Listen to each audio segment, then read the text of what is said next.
সকাল সকাল একটা দায়িত্ব পড়ে গেল, বড় একটা দায়িত্ব। কারণ কি বলছি শুনুন, আমি এখন এসেছি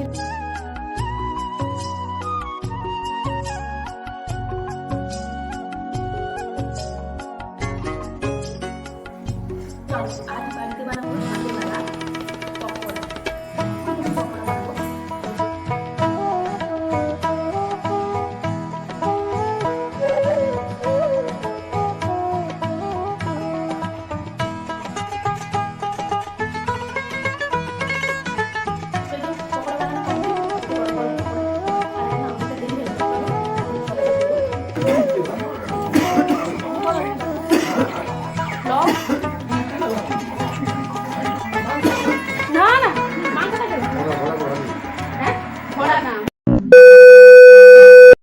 সো হ্যালো বন্ধুরা, গুড মর্নিং। কেমন আছো সবাই? আশা করছি তোমরা সবাই ভালো আছো, সুস্থ আছো, আর আমরাও ভালো আছি। আমার নতুন একটা ভিডিওতে তোমাদের সবাইকে জানাই অনেক অনেক স্বাগত। যে জিনিসটা আমি ঠিকঠাক সহ্য করতে পারি না, আজ সকাল সকাল ঘুম থেকে উঠেই সেই জিনিসটা বানাতে হচ্ছে লুচি। কারণ আমার তো লুচি পরোটা দেখলেই যেন গায়ে জ্বর আসে। যাই হোক, লুচি বানাচ্ছি কী কারণটা বলে দিই শোনো। আগের দিন যে লুচি হয়েছিল না, ওর কিন্তু লুচির যে ময়দাটা কিন্তু এক্সট্রা থেকে গেছিলো অল্প একটু। ওটা কিন্তু অনেকটা দেরি হয়ে গেছিলো বলে ওটা কিন্তু ফ্রিজের মধ্যে মা তুলে রেখেছিল।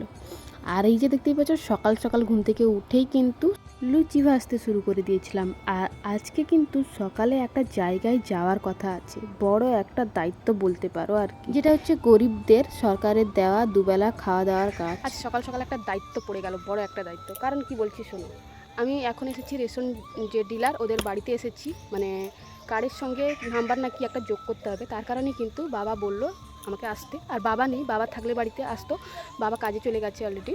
তো তার কারণে কিন্তু আমি এসেছি, আর আমি এসেছি সাইকেল নিয়ে। এই যে আমার ঘোড়া নিয়ে এসেছি, মেয়েকেও কিন্তু সঙ্গে নিয়ে এসেছি। এই যে দাঁড়িয়ে আছে, এই যে মেয়ে দাঁড়িয়ে আছে এখন। আর দাদু কিন্তু এখনও পর্যন্ত আসেনি, তো দাদুর জন্য এখন অপেক্ষা করছি। দাদু হেঁটে আসছে আর আমি সাইকেল নিয়ে এসেছি। আমি বাড়ি কোথায় জানি না, তার কারণে কিন্তু এখানে দাঁড়িয়ে আছি মাঝ রাস্তায় কিন্তু আমি দাঁড়িয়ে আছি, এখনও পর্যন্ত জানি না। আর দাদু ওই যে আসছে হয়তো। তো চলো, পরে আবার কথা হচ্ছে। এখানে আমি কিন্তু অনেকটা একবার এসেছিলাম, বিয়ের পর একবার এসেছিলাম, আর এটাকে নিয়ে দুবার এসেছি এখানে, এই জায়গাটার মধ্যে। আর চারিদিকে জঙ্গল দেখো, এই যে বাঁশ জঙ্গল, তেঁতুল গাছ, চারিদিকে কিন্তু গাছ জঙ্গল। আর ওই যে ঢালাই রাস্তা, এই যে জঙ্গলের মধ্যে মাঝখানে দাঁড়িয়ে আছি, ভয়ও লাগছে। তো যাই হোক, ভয় পাওয়ার কোনো কিছু নেই, রাস্তার মধ্যে গাড়ি যাচ্ছে আসছে। আর এখনও পর্যন্ত দাদুর দেখা নেই, দাদু এখনও পর্যন্ত আসেনি। আর এই যে মেয়ে কই রে বাবু, টাকা এদিকে।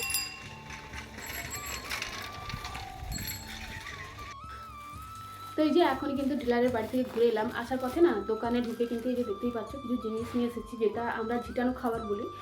সকালে খাবার বলো বা এমনিতে যখন তখন যে খিদে পেয়ে যায় বিকালবেলা বা একটু দুপুরের দিকে যখন খিদে পেয়ে যায়, ঝিটানো খাবার নিয়ে এসেছি। এই যে তো নিয়ে এসেছি বলতে গেলে এই যে শনপাপড়ি নিয়ে এসেছি। এই যে শনপাপড়ি, এটা খাবে বললো মেয়ে, তো তার কারণে কিন্তু এই যে একটা ডাব্বা নিয়ে এসেছি। না তোমার শনপাপড়ি। আর এই যে এগুলোকে কটকটি বলে, মদন কটকটি না কি বলে, যাই হোক এগুলো একটা প্যাকেট নিয়ে এসেছি। আর একটা এই যে গজা বা খাড়ি বিস্কিট না কি একটা বলে, যাই হোক আমরা তো বলি, এগুলোর নাম কি জানি না। এগুলো কিন্তু নিয়ে এসেছি ঝেটানো খাওয়ারের জন্য। আর এগুলো কিন্তু হালকা মিষ্টি আর বেশ খাস্তে হবে, খেতে বেশ ভালোই লাগে। আর দিশা সোনা শনপাপড়ি খাবে বলে, বস তুই বস আদায় ওইখানে।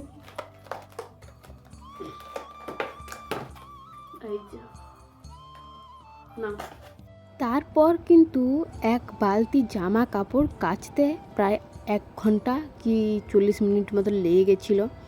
ওইগুলো কাচাকুচি কমপ্লিট করে এখন ছাদের উপরে চলে এসেছি জামা কাপড়গুলো রোদে দেবো বলে।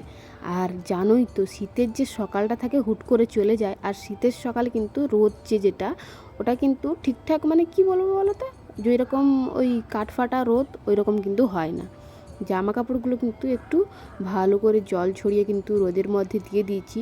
আর এইগুলো সব হচ্ছে মেয়ের জামা কাপড় যেগুলো ছিল ওইগুলো কিন্তু কি বলতে একটা দুটো বেরোতো, তো ভাবলাম চলো এককালীন না হলে অনেকগুলো ধুয়ে দেবো। আর এই যে মেয়ের জামা কাপড়গুলোই বেশি আছে, আমার জামা যেরকম একটা শাড়ি একটা ছায়া ব্লাউজ যেরকম থাকে ওই রকমই একটা জিনিস, আর বাদ বাকি কিন্তু মেয়ের জামা কাপড়গুলো। আর এই যে দেখতেই পাচ্ছ জামা কাপড়গুলো কিন্তু আমার প্রায় শুকানো কমপ্লিট বলা যায়। ওই সাইডে কিন্তু দেওয়াল যেগুলো তোলা আছে ওইগুলোর মধ্যেই কিন্তু মেয়ের জামা কাপড়গুলো দিয়েছি, যাতে ভালো করে রোদ লাগে আর ভালো করে জামা কাপড়গুলো শুকিয়ে যায়।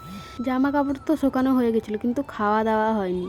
খাওয়া দাওয়া এই যে দেখতেই পাচ্ছ, লুচি, আগের দিন যে ঘুগনি ছিল ওইটা নিয়ে কিন্তু এখন বসে গেছি খেতে। ছাদের উপরে আবার বসেছি, কারণ এতটাই ঠান্ডা লাগছিল। আর আজকে না চুল ধুয়েছিলাম, চুলটা বেঁধে নিয়েছিলাম, চুলটা শুকানো হয়নি, চুলটা ছেড়েছি, তার কারণেই কিন্তু প্রচুর পরিমাণে ঠান্ডা লাগছিল।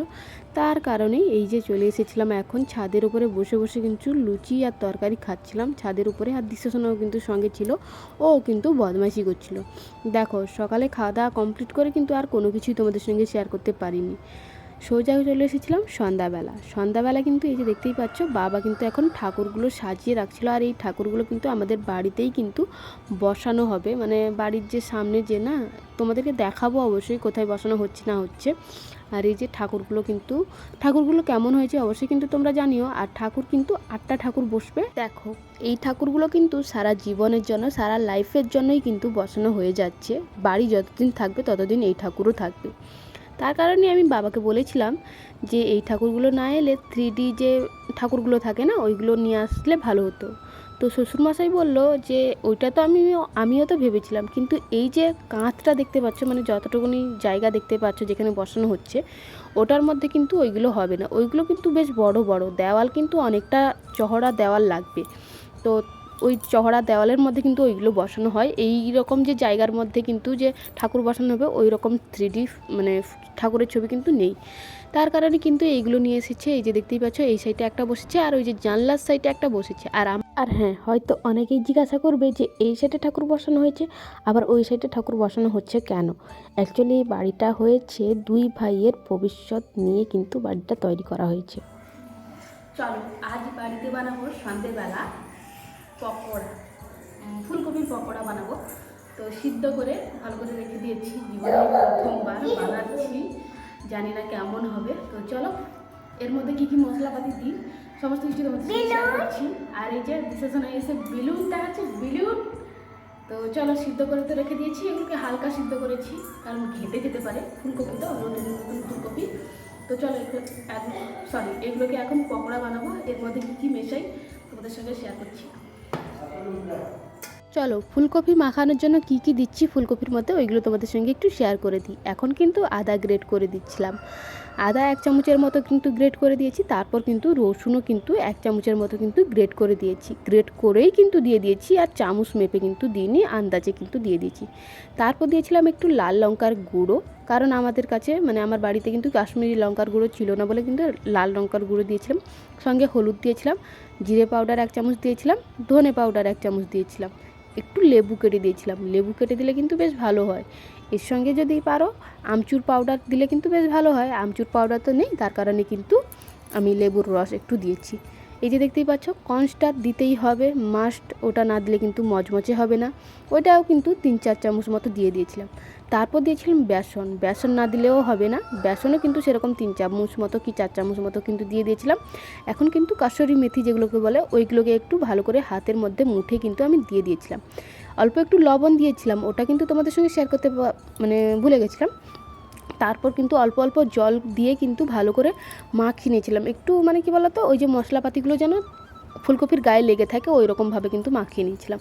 মাখিয়ে কিন্তু 10 মিনিটের মতন রেখেছিলাম। তারপর কিন্তু এই যে দেখতেই পাচ্ছ আর একটু ভালো করে মাখিয়ে কিন্তু এখন ভাজতে শুরু করে দিয়েছিলাম। একটা একটা করে কিন্তু আমি ফুলকপিগুলো বেছে কিন্তু দিচ্ছিলাম, কারণ ফুলকপিগুলো লেগে যাচ্ছিলো, মানে লেগে গেছিলো আর কি একসঙ্গে, মানে কর্নস্টার্চ দেওয়া হয়েছে মানে তো লেগে যাবে অবশ্যই। আর আমি কিন্তু প্রথমবার বানাচ্ছি, জানি না কেমন হবে খেতে, ভয়ে ভয়ে কিন্তু বানিয়েছিলাম। যে ঠাকুর বসিয়েছিল ওনাকে ভেবেছিলাম চায়ের সঙ্গে একটু সার্ভ করব, দেখো দেবো ভেবেছিলাম, কিন্তু আমি এটা জীবনে প্রথমবার বানাচ্ছি, কেমন হবে খেতে জানি না। তার কারণেই কিন্তু আমি ওই লোকটা চলে যাওয়ার পর কিন্তু মিস্ত্রি চলে যাওয়ার পর কিন্তু আমি এগুলো বানিয়েছিলাম। দেখো আমার তো প্রচুর ভয় লাগে, যখনই যে কোনো জিনিস খরচ করে যখন রান্না করি তখন যদি খারাপ হয়ে যায় তখন নিজেরও খারাপ লাগে আর বাড়ির লোকেদেরও কিন্তু মনটা একটু ভেঙে যায়। তার কারণে কিন্তু তখন আর আমি কিন্তু ভাজিনি, আর লোকটাকেও কিন্তু মানে মিস্ত্রি যে এসেছিলো তাকেও কিন্তু খেতে দেওয়া হয়নি। চায়ের সঙ্গে যেরকম বিস্কুট দেওয়া হয়েছিল দিয়েছিলাম আর কি। এদিকে দেখো আমারও কিন্তু বলতে বলতে ভাজা কমপ্লিট। তো এই যে পকোড়া বানানো কমপ্লিট, এই যে গরম গরম পকোড়া। আর এখন না অনেকটা দেরি হয়ে গেছে, চলো এখন সবাইকে দেবো। আর এই যে কারা খাবে চলে এসো, গরম গরম পকোড়া সন্ধ্যার টিফিনে ঠান্ডার বাজারে।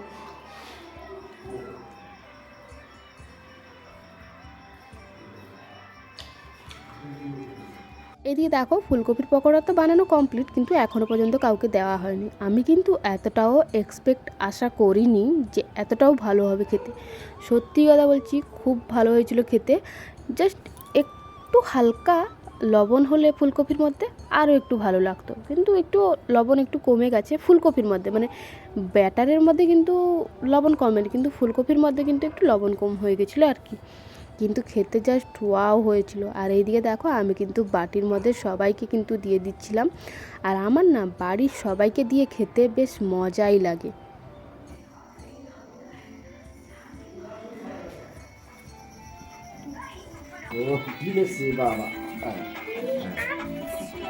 দাদুটা উঠিল দেখো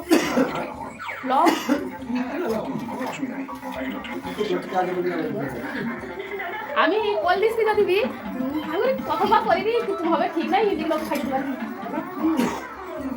আরে পকোড়া না না মাংস খাইতে হ্যাঁ ভরা না ভরা খাইতে লাগবে, ভরাটা তোমার দেখো সবাইকে কিন্তু দিয়ে দিয়েছি মানে বাটির মধ্যে। আর এখন কিন্তু আমি বসে গেছিলাম খেতে। এইখানেই কিন্তু সবাই ছিল, দাদু দিদা শ্বশুরমশাই শাশুড়ি মা আর আমি মেয়ে, সবাই কিন্তু টিভি দেখছিলাম, বসছিলাম, পকোড়া খাচ্ছিলাম।